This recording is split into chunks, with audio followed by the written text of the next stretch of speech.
Hello and welcome back to Sleepyhead's Gaming.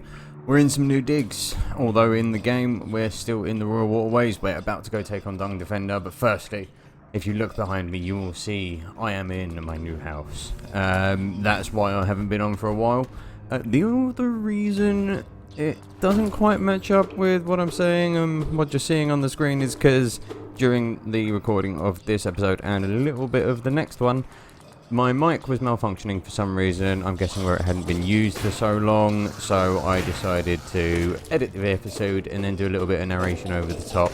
Not too much, I'll let most of the combat scenes and all of that speak for themselves. However, yeah, it's going to be a little bit jarring, I would imagine, for the first 13 minutes or so.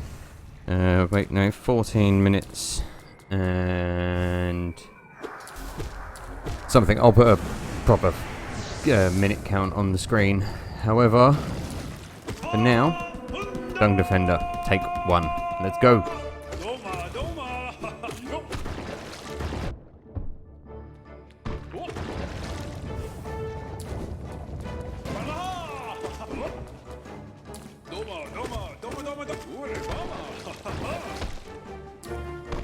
So I'm quite happy with how much I remembered the mechanics of this fight. Watching it back, it was not as frantic as it felt, obviously given the fact I hadn't played the game for 2 weeks. I managed to get back into the swing of things pretty quickly, although my forte of making stupid decisions when it comes to acid and spikes, yeah, they come to play full front later on. Now we're just wearing him down, getting in a couple of sneaky hits while he's bouncing through the dung, flinging his shit all over the place because he's a lovely kind of guy.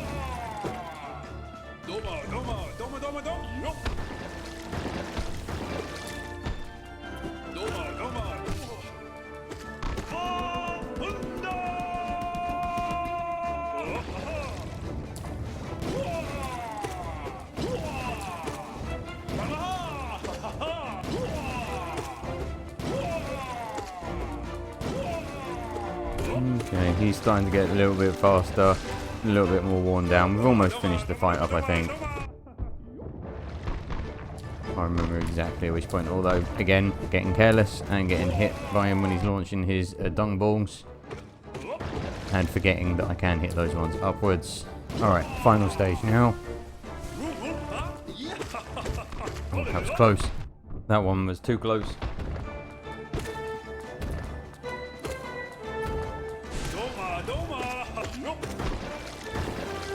And here we have the finishing blow. Dung Defender defeated. And we get the achievement pop up. Also, if you just watch him in the background, you'll see him scurrying away in a second. For now, we pick up the old Defender's crest. We'll have a look at that now. So there you go, a unique charm bestowed by the King of Hallownest to his most loyal knight. Scratched and dirty, but still cared for, causes the bearer to emit a heroic odour. I wonder what that smell could be. So we're going to hit the switch here and watch the tank behind us fill with acid, which is opening the entrance to Ismas Grove. Now, the next area that we've got to open up is the bottom right hand side of Waterways, which we should be showing on the map in a second. For now though, this is the shortcut between here and City of Tears into the little parkour spiky area that we had so many troubles with in one of the previous sessions. Yeah, bottom right of Waterways, so we're going to head down there now. Cut out the travel because obviously there's no sound, you can't hear me waffling, so we're actually in that area now. This is all new territory for me. Got the little jump bugs who flip over when you hit them. It took me longer than I'd care to admit to realise that they flip over when you hit them. That's why they jump sometimes and don't jump. And these little flying buggers are completely and utterly docile until they smell your blood.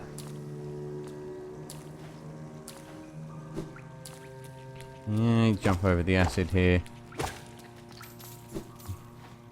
Take that guy out, collect the geo.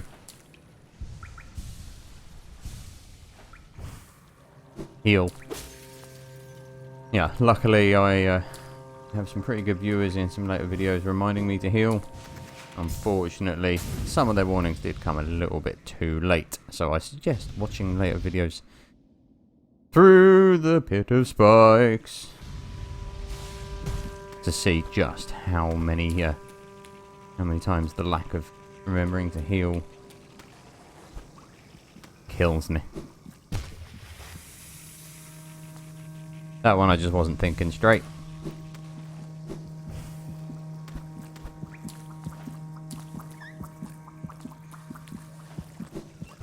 So we've got the right and we've got the left. Up here there's just this statue which I hit in the middle of the fight and get all my soul back. So that's why it doesn't activate when I hit it in a second. In case you were wondering, because I know I was first time I was playing. And then dropping back down. Checking for breakable walls. And we're going to move over to the right. Hitting the big inflatey bouncy ball buggers. Grab the rancid egg. Bloody, I hate those exploding birds. I really do. Well, one of the banes of my existence. Although they do come in handy later on. So I think that's more towards the end of the session, that part. But that just means that you're going to have to watch through the rest of it to get there. Because you won't understand the context either of what I'm saying now if you don't. See, this is the really weird thing about narrating this after playing it. I know what's going to happen, obviously, whereas the playthrough is blind, in as much as I've got my guides from, you know, Yoda and actually Sol, who you will meet in a couple of later videos, gave me some tips and, you know, advice on where to sort of look next and what areas I really want to stay out of. So yeah, it's odd, because I'll hear myself saying things when I'm editing and it's just like, no, you don't really need to worry about that, you really don't, it's absolutely fine. And then you realise that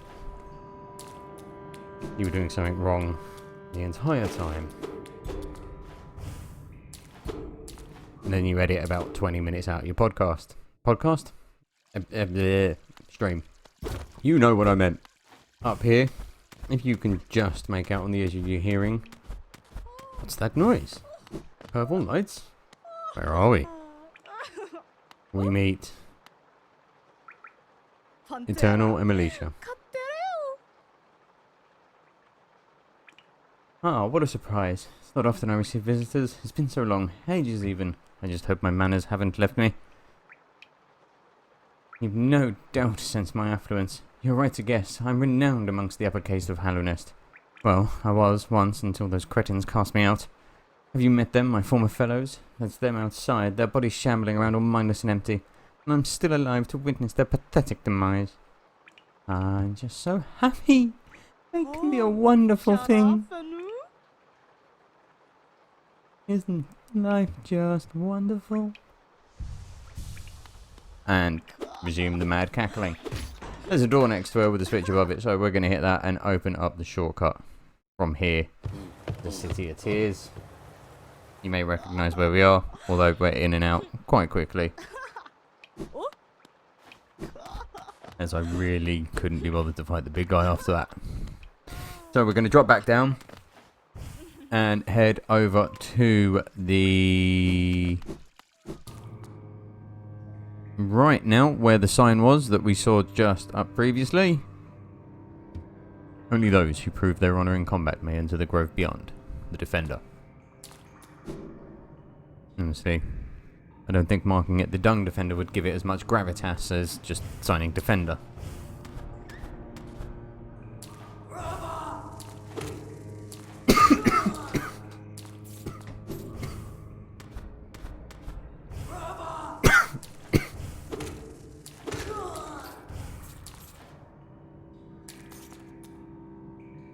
Oh. Oh, sorry about that, guys. I decided to breathe my coffee in instead of drink it. That was painful. So we're in Ismas Grove.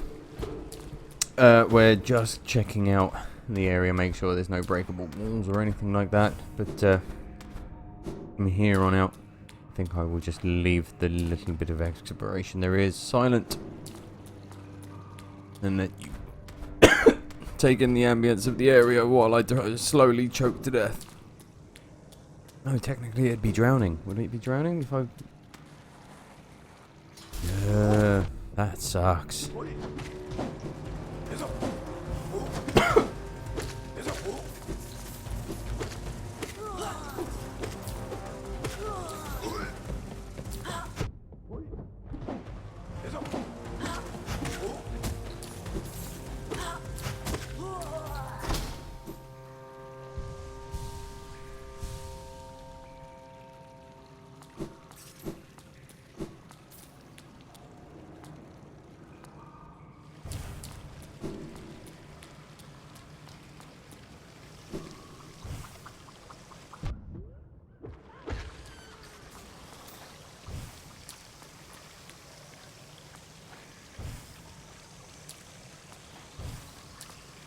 Okay, so here we are in Ismas Grove proper now.